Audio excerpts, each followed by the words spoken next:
Bram Stoker, Dracula.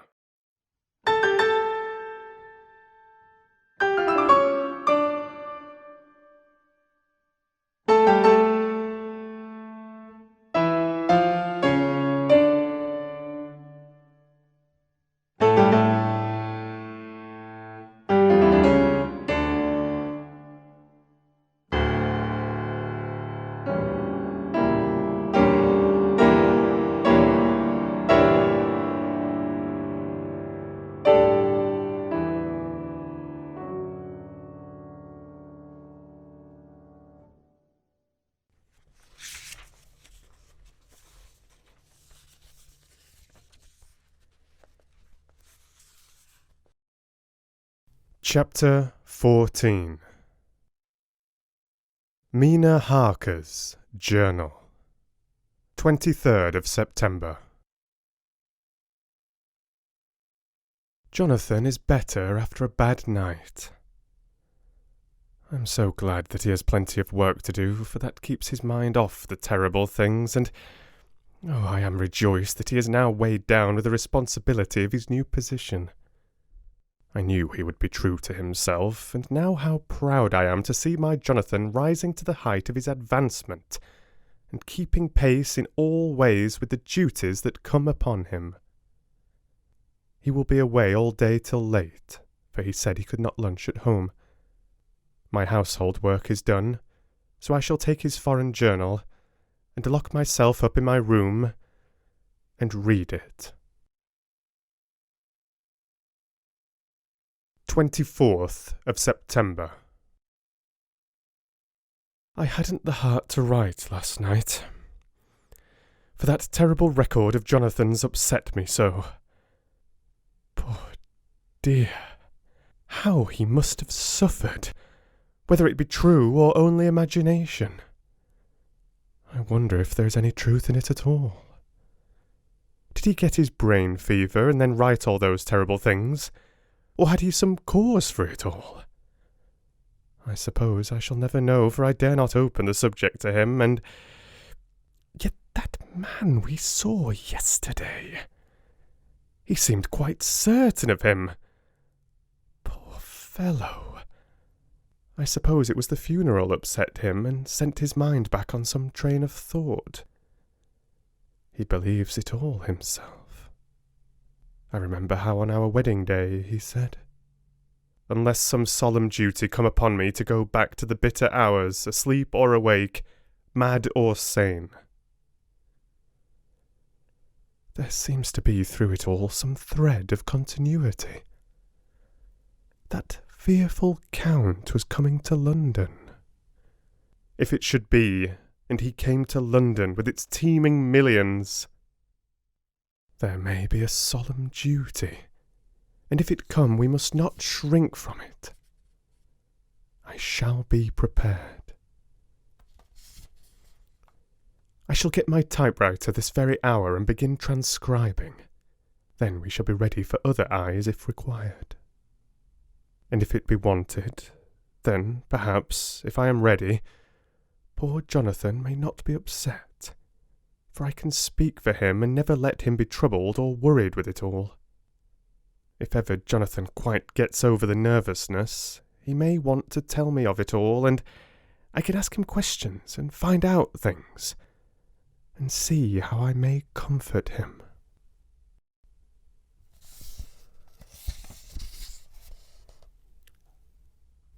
Letter. Van Helsing to Mrs. Harker. 24th of September. Confidence. Dear Madam, I pray you to pardon my writing, in that I am so far friend as that I sent to you sad news of Miss Lucy Westenra's death. By the kindness of Lord Godalming, I am empowered to read her letters and papers, for I am deeply concerned about certain matters vitally important.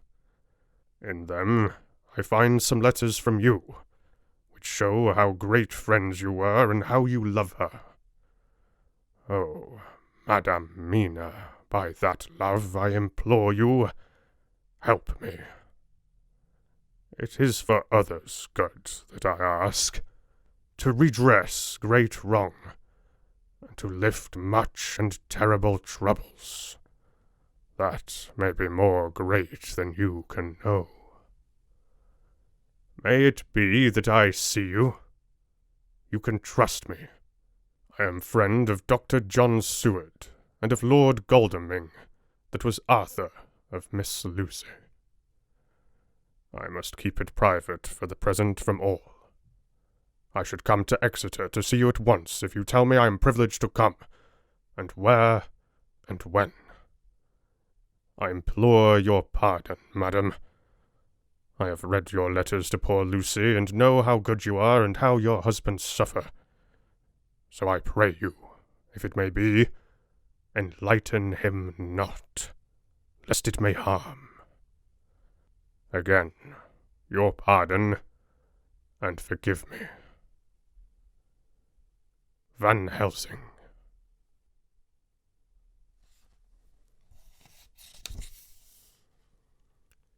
Telegram. Mrs. Harker to Van Helsing. 25th of September. Come today by 10:15 train if you can catch it. Can see you any time you call.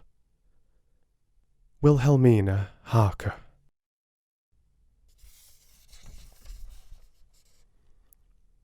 Mina Harker's Journal. 25th of September. I cannot help feeling terribly excited as the time draws near for the visit of Dr. Van Helsing, for somehow I expect that it will throw some light upon Jonathan's sad experience, and as he attended poor dear Lucy in her last illness, he can tell me all about her. That is the reason of his coming. It is concerning Lucy and her sleepwalking, and not about Jonathan. Then I shall never know the real truth now. How silly I am. That awful journal gets hold of my imagination and tinges everything with something of its own colour. Of course it is about Lucy. That habit came back to the poor dear, and that awful night on the cliff must have made her ill. I'd almost forgotten in my own affairs how ill she was afterwards. She must have told him of her sleepwalking adventure on the cliff, and that I knew all about it, and now he wants me to tell him about it, so that he may understand. I hope I did right in not saying anything of it to Mrs. Westenra. I should never forgive myself if any act of mine, were it even a negative one, brought harm on poor dear Lucy. I hope, too, Dr. Van Helsing will not blame me. I have had so much trouble and anxiety of late that I feel I cannot bear more just at present. I suppose a cry does us all good at times. Clears the air as other rain does. Perhaps it was reading the journal yesterday that upset me, and then Jonathan went away this morning to stay away from me a whole day and night. The first time we have been parted since our marriage. I do hope the dear fellow will take care of himself, and that nothing will occur to upset him. It is 2:00, and the doctor will be here soon now. I shall say nothing of Jonathan's journal unless he asks me. I am so glad I have typewritten out my own journal so that in case he asks about Lucy, I can hand it to him. It will save much questioning.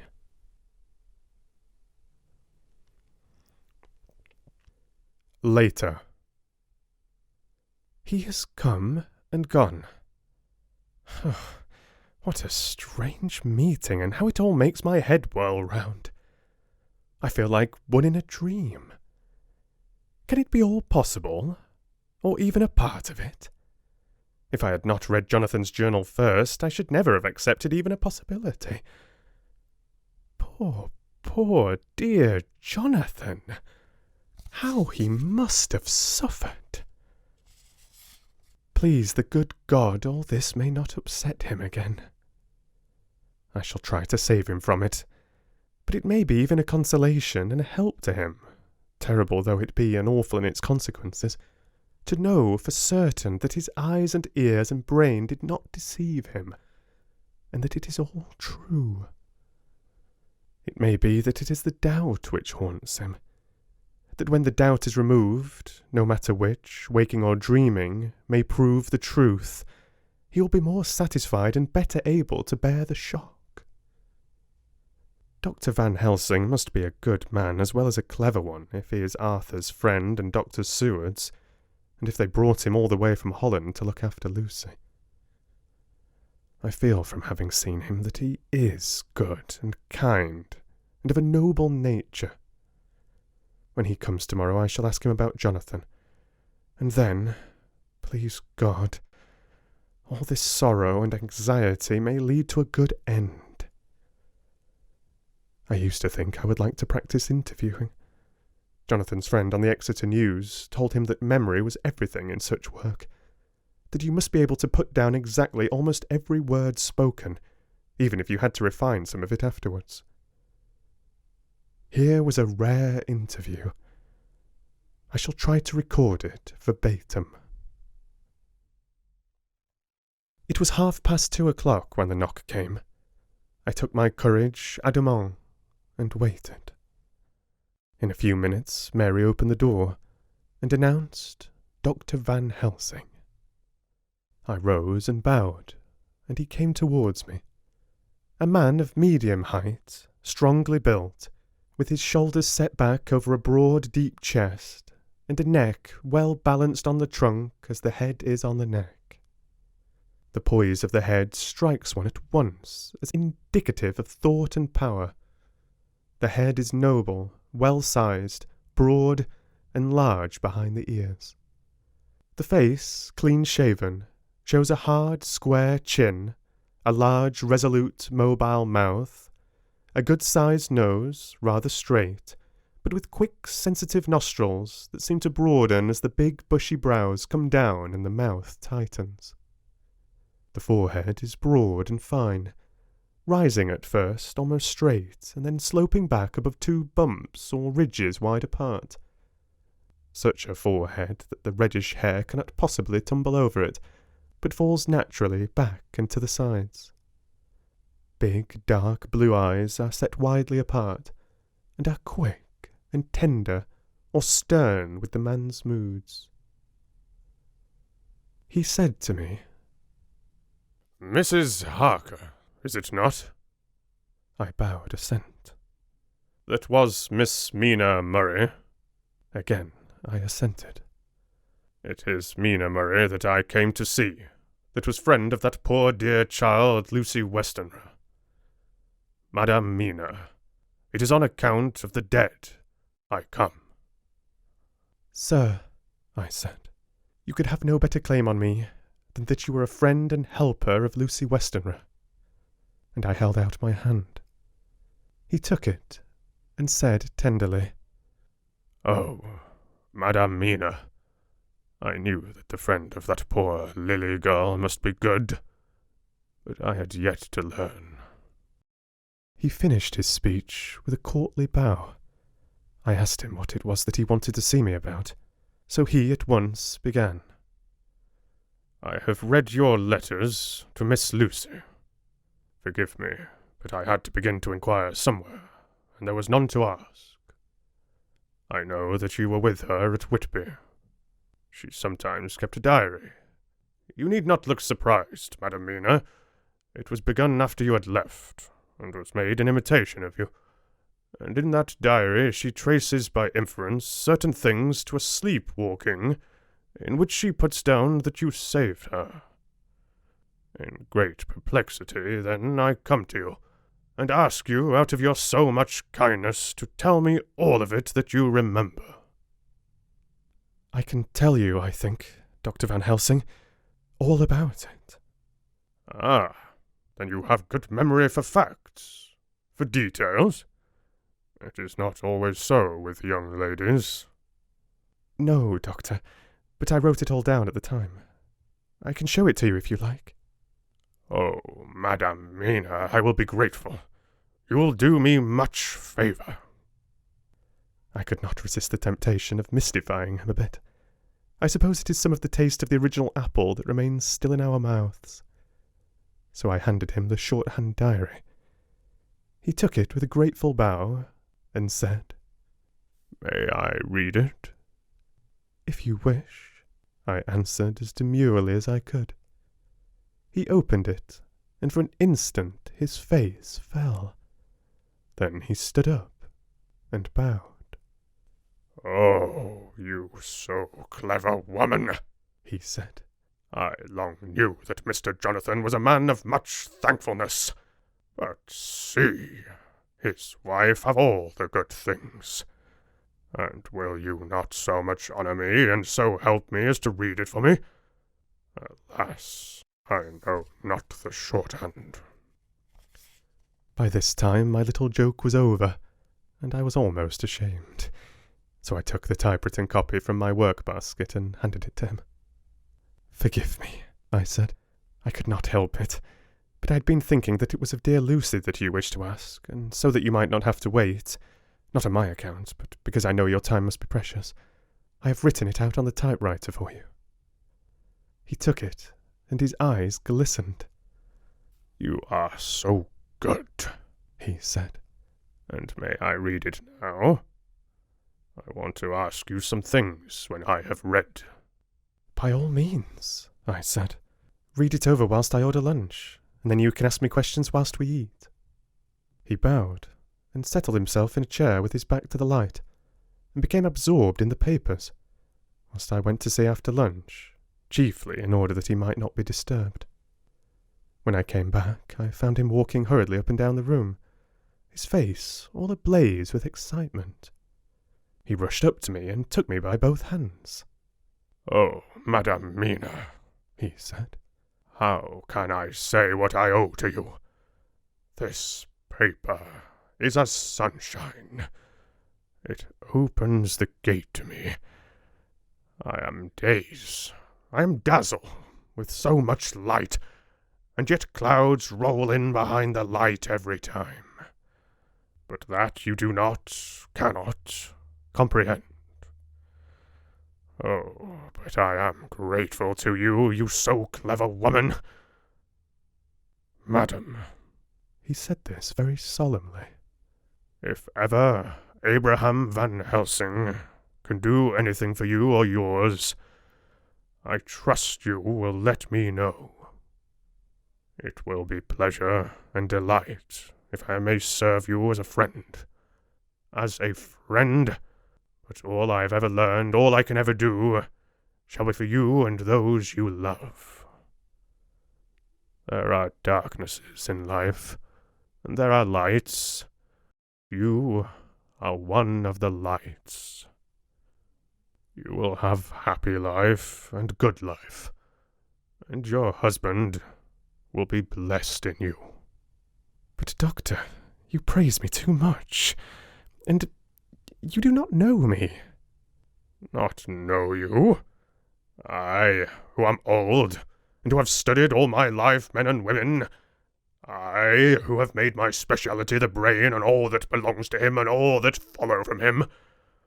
And I have read your diary that you have so goodly written to me, and which breathes out truth in every line. I, who have read your so sweet letter to poor Lucy of your marriage and your trust, not know you? Oh, Madame Mina, good women tell all their lives, and by day, and by hour, and by minute, such things that angels can read. And we men who wish to know have in us something of angels' eyes. Your husband is noble nature, and you are noble too, for you trust, and trust cannot be where there is mean nature. And your husband, tell me of him. Is he quite well? Is all that fever gone, and is he strong and hearty?" I saw here an opening to ask him about Jonathan, so I said, "He was almost recovered, but he's been greatly upset by Mr. Hawkins' death." He interrupted. "Oh, yes, I know. I have read your last 2 letters. I went on. "I suppose this upset him, for when we were in town on Thursday last, he had a sort of shock. A shock? And after brain fever so soon? That was not good. What kind of shock was it? He thought he saw someone who recalled something terrible, something which led to his brain fever. And here the whole thing seemed to overwhelm me in a rush. The pity of Jonathan, the horror which he experienced, the whole fearful mystery of his diary, and the fear that had been brooding over me ever since, all came in a tumult. I suppose I was hysterical, for I threw myself on my knees and held up my hands to him and implored him to make my husband well again. He took my hands and raised me up, and made me sit on the sofa and sat by me. He held my hand in his, and said to me with, such infinite sweetness, "My life is a barren and lonely one, and so full of work that I have not had much time for friendships. But since I have been summoned to here by my friend John Seward, I have known so many good people and seen such nobility that I feel more than ever, and it has grown with my advancing years, the loneliness of my life. Believe me, then, that I come here full of respect for you, and you have given me hope. Hope, not in what I am seeking of, but that there are good women still left to make life happy. Good women, whose lives and whose truths may make good lesson for the children that are to be. I am glad that I may here be of some use to you, for if your husbands suffer, he suffer within the range of my study and experience. I promise you that I will gladly do all for him that I can, all to make his life strong and manly, and your life a happy one. Now, you must eat. You are overwrought, and perhaps over-anxious. Husband Jonathan would not like to see you so pale, and what he like not where he love is not to his good. Therefore, for his sake, you must eat and smile. You have told me all about Lucy, and so now we shall not speak of it, lest it distress. I shall stay in Exeter tonight, for I want to think much over what you have told me, and when I have thought, I will ask you questions, if I may, and then, too, you will tell me of husband Jonathan's troubles so far as you can. But not yet. You must eat now. Afterwards, you shall tell me all. After lunch, when we went back to the drawing-room, he said to me, "And now tell me all about him." When it came to speaking to this great, learned man, I began to fear that he would think me a weak fool, and Jonathan a madman. That journal is all so strange, and I hesitated to go on. But he was so sweet and kind, and he had promised to help, and I trusted him. So I said, "Dr. Van Helsing, what I have to tell you is so queer that you must not laugh at me or at my husband. I have been since yesterday in a sort of fever of doubt. You must be kind to me and not think me foolish that I've even half believed some very strange things." He reassured me by his manner as well as his words, when he said, "Oh, my dear, if you only knew how strange is the matter regarding which I am here, it is you who would laugh. I have learned not to think little of anyone's belief, no matter how strange it be. I have tried to keep an open mind, and it is not the ordinary things of life that could close it, but the strange things, the extraordinary things, the things that make one doubt if they be mad or sane." Thank you 1,000 times. You have taken a weight off my mind. If you will let me, I shall give you a paper to read. It is long, but I have written it out. It will tell you my trouble and Jonathan's. It is the copy of his journal when abroad, and all that happened. I dare not say anything of it. You will read for yourself and judge. And then when I see you, perhaps you will be very kind and tell me what you think." "I promise," he said, as I gave him the papers. "I shall in the morning, so soon as I can, come to see you and your husband, if I may." "Jonathan will be here at 11:30, and you must come to lunch with us and see him then. You could catch the quick 3:34 train, which will leave you at Paddington before 8. He was surprised at my knowledge of the trains offhand, but he does not know that I have made up all the trains to and from Exeter, so that I may help Jonathan in case he is in a hurry. So he took the papers with him and went away. And I sit here thinking I don't know what.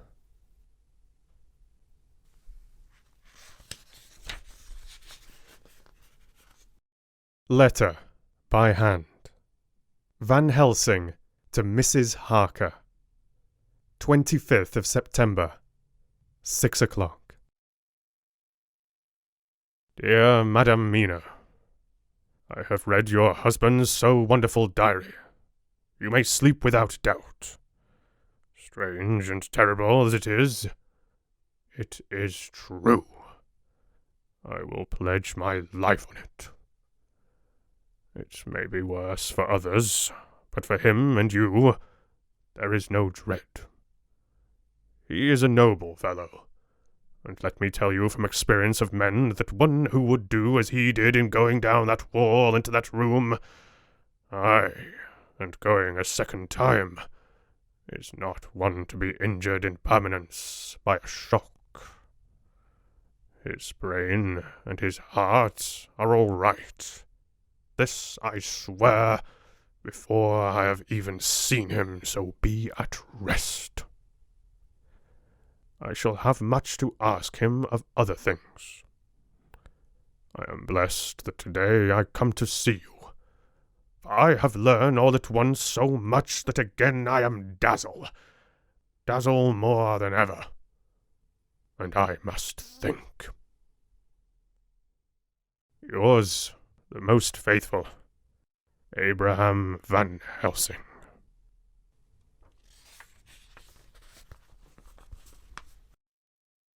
Letter. Mrs. Harker to Van Helsing. 25th of September, 6:30 p.m. My dear Dr. Van Helsing, 1,000 thanks for your kind letter, which has taken a great weight off my mind. And yet, if it be true, what terrible things there are in the world, and what an awful thing if that man, that monster, be really in London. I fear to think. I have this moment, whilst writing, had a wire from Jonathan, saying that he leaves by the 6:25 tonight from Lounston, and will be here at 10:18, so that I shall have no fear tonight. Will you, therefore, instead of lunching with us, please come to breakfast at 8 o'clock, if this be not too early for you? You can get away, if you are in a hurry, by the 10:30 train, which will bring you to Paddington by 2:35. Do not answer this, as I shall take it that, if I do not hear, you will come to breakfast.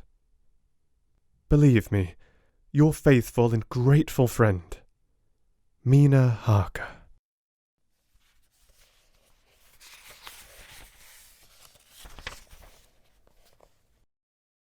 Jonathan Harker's Journal, 26th of September. I thought never to write in this diary again, but the time has come. When I got home last night, Mina had supper ready, and when we had supped, she told me of Van Helsing's visit, and of her having given him the 2 diaries copied out, and of how anxious she has been about me. She showed me in the doctor's letter that all I wrote down was true. It seems to have made a new man of me. It was the doubt as to the reality of the whole thing that knocked me over. I felt impotent and in the dark and distrustful. But now that I know, I'm not afraid, even of the Count. He has succeeded, after all, then in his design in getting to London, and it was he I saw. He has got younger. And how? Van Helsing is the man to unmask him and hunt him out, if he is anything like what Mina says. We sat late and talked it all over. Mina is dressing, and I shall call at the hotel in a few minutes and bring him over. He was, I think, surprised to see me.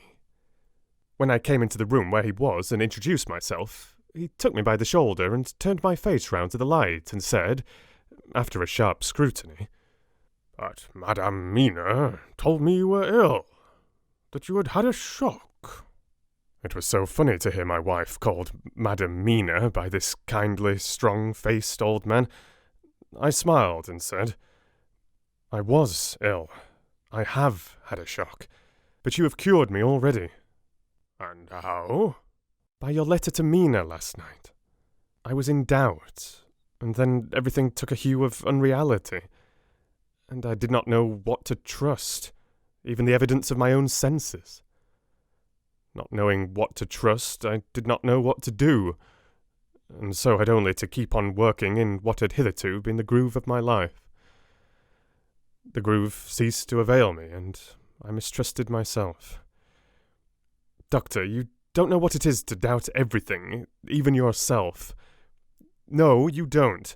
You couldn't with eyebrows like yours." He seemed pleased, and laughed as he said, "Ha ha, so you are physiognomist. I learn more here with each hour. I am with so much pleasure coming to you to breakfast, and, oh, sir, you will pardon praise from an old man, but you are blessed in your wife." I would listen to him go on praising Mina for a day, so I simply nodded and stood silent. "She is one of God's women, fashioned by his own hand to show us men and other women that there is a heaven where we can enter, and that its light can be here on earth. So true, so sweet, so noble, so little an egoist. And that, let me tell you, is much in this age so sceptical and selfish. And you, sir, I have read all the letters to poor Miss Lucy, and some of them speak of you.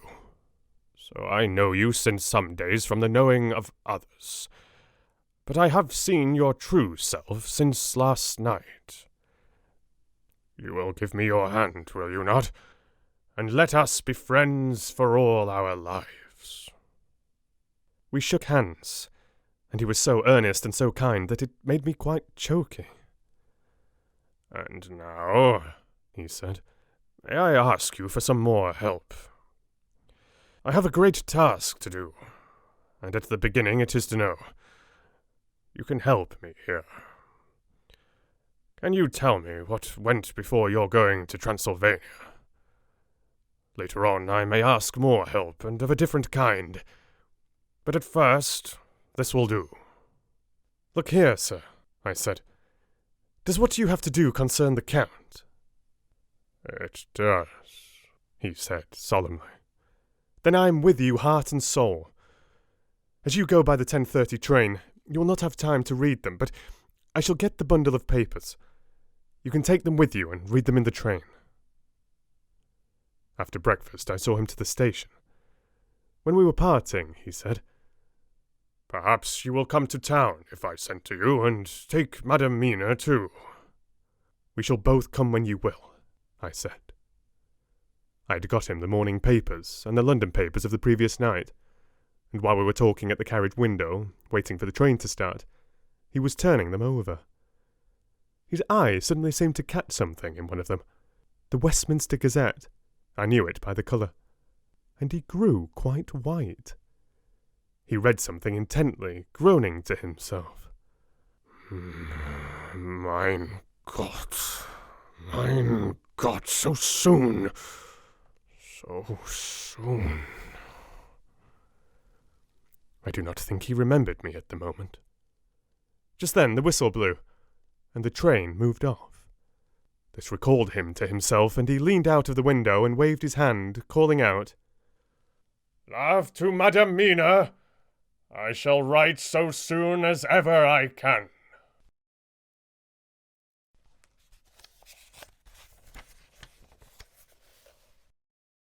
Dr. Seward's Diary, 26th of September. Truly, there is no such thing as finality. Not a week since I said finis, and yet here I am starting fresh again, or rather going on with the same record. Until this afternoon I had no cause to think of what is done. Renfield had become, to all intents, as sane as he ever was. He was already well ahead with his fly business, and he had just started in the spider line also, so he had not been of any trouble to me. I had a letter from Arthur, written on Sunday, and from it I gather that he is bearing up wonderfully well. Quincy Morris is with him, and that is much of a help, for he himself is a bubbling well of good spirits. Quincy wrote me a line too, and from him I hear that Arthur is beginning to recover something of his old buoyancy. So as to them, all my mind is at rest. As for myself, I was settling down to my work with the enthusiasm which I used to have for it, so that I might fairly have said that the wound which poor Lucy left on me was becoming cicatrized. Everything is, however, now reopened. And what is to be the end, God only knows. I have an idea that Van Helsing thinks he knows too, but he will only let out enough at a time to whet curiosity. He went to Exeter yesterday, and stayed there all night. Today he came back, and almost bounded into the room at about 5:30 and thrust last night's Westminster Gazette into my hand. "What do you think of that?" he asked as he stood back and folded his arms. I looked over the paper, for I really did not know what he meant. But he took it from me and pointed out a paragraph about children being decoyed away at Hampstead. It did not convey much to me until I reached a passage where it described small punctured wounds on their throats. An idea struck me, and I looked up.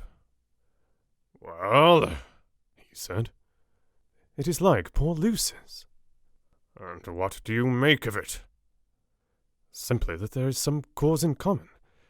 Whatever it was that injured her has injured them." I did not quite understand his answer. "That is true indirectly, but not directly." "How do you mean, Professor?" I asked. I was a little inclined to take his seriousness lightly, for, after all, 4 days of rest and freedom from burning, harrowing anxiety does help to restore one's spirits. But when I saw his face, it sobered me. Never, even in the midst of our despair about poor Lucy, had he looked more stern. "Tell me," I said. "I can hazard no opinion. I do not know what to think, and I have no data on which to found a conjecture." "Do you mean to tell me, friend John, that you have no suspicion as to what poor Lucy died of? Not after all the hints given, not only by events, but by me?" "Of nervous prostration, following on great loss or waste of blood." "And how the blood lost or waste?" I shook my head. He stepped over and sat down beside me and went on. "You are a clever man, friend John. You reason well, and your wit is bold. But you are too prejudiced. You do not let your eyes see, nor your ears hear, and that which is outside your daily life is not of account to you. Do you not think that there are things which you cannot understand, and yet which are?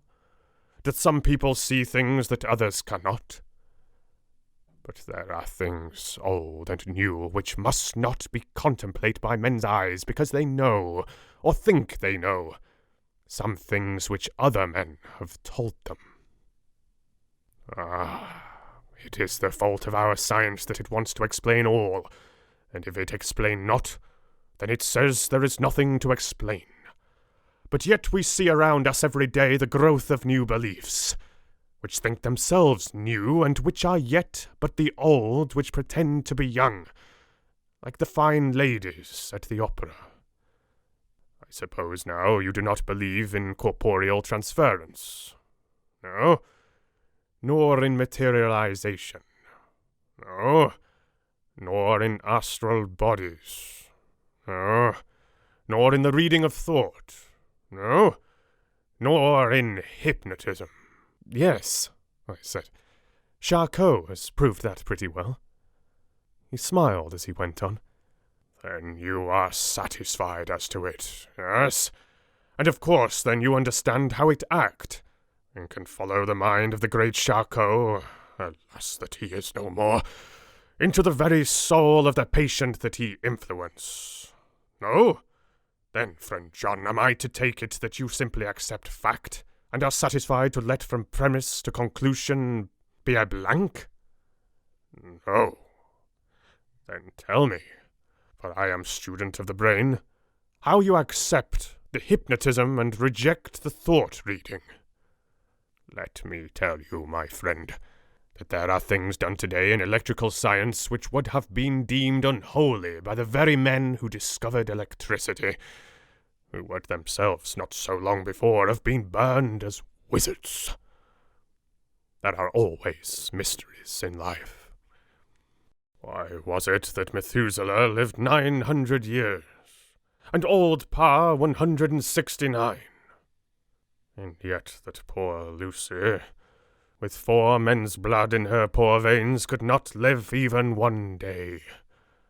For had she lived 1 more day, we could have saved her. Do you know all the mystery of life and death? Do you know the altogether of comparative anatomy, and can say wherefore the qualities of brutes are in some men and not in others? Can you tell me why, when other spiders die small and soon, that one great spider lived for centuries in the tower of the old Spanish church, and grew till, on descending, he could drink the oil of all the church lamps? Can you tell me why in the pampas, aye, and elsewhere, there are bats that come at night and open the veins of cattle and horses, and suck dry their veins? How in some islands of the western seas there are bats which hang on the trees all day, that those who have seen describe as like giant nuts or pods, and that when the sailors sleep on the deck, because that it is hot, flit down on them, and then in the morning are found dead men, white as even Miss Lucy was. Good God, Professor, I said, starting up. Do you mean to tell me that Lucy was bitten by such a bat, and that such a thing is here in London in the 19th century? He waved his hand for silence and went on. Can you tell me why the tortoise lives more long than generations of men? Why the elephant goes on till he have seen dynasties? And why the parrot never die only of bite of cat or dog or other complaint? Can you tell me why men believe in all ages and places that there are some few who live on always, if they be permit? That there are men and women who cannot die?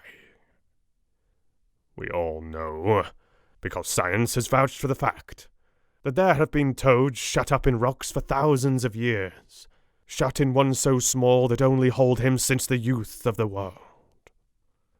Can you tell me how the Indian fakir can make himself to die and have been buried, and his grave sealed and corn sowed on it, and the corn reaped and be cut and sown and reaped and cut again, and then the men come and take away the unbroken seal, and that there lie the Indian fakir not dead, but that rise up and walk amongst them as before? Here I interrupted him. I was getting bewildered. He so crowded on my mind his list of nature's eccentricities and possible impossibilities that my imagination was getting fired. I had a dim idea that he was teaching me some lesson, as long ago he used to in his study at Amsterdam, but he used then to tell me the thing, so that I could have the object of thought in mind all the time. But now I was without this help, yet I wanted to follow him. So I said, Professor, let me be your pet student again. Tell me the thesis, so that I may apply your knowledge as you go on. At present I am going in my mind from point to point as a madman, and not a sane one follows an idea. I feel like a novice, blundering through a bog in a mist, jumping from one tussock to another in the mere blind effort to move on without knowing where I am going. That is a good image, he said. Well, I shall tell you. My thesis is this. I want you to believe. To believe what? To believe in things that you cannot. Let me illustrate. I had heard once of an American who so defined faith, that which enables us to believe things which we know to be untrue. For one, I follow that man. He meant that we shall have an open mind, and not let a little bit of truth check the rush of a big truth, like a small rock does a railway truck. We get the small truth first. Good. We keep him, and we value him, but all the same we must not let him think himself all the truth in the universe. Then you want me to not let some previous conviction injure the receptivity of my mind with regard to some strange matter? Do I read your lesson aright? Ah, you are my favourite pupil still. It is worth to teach you.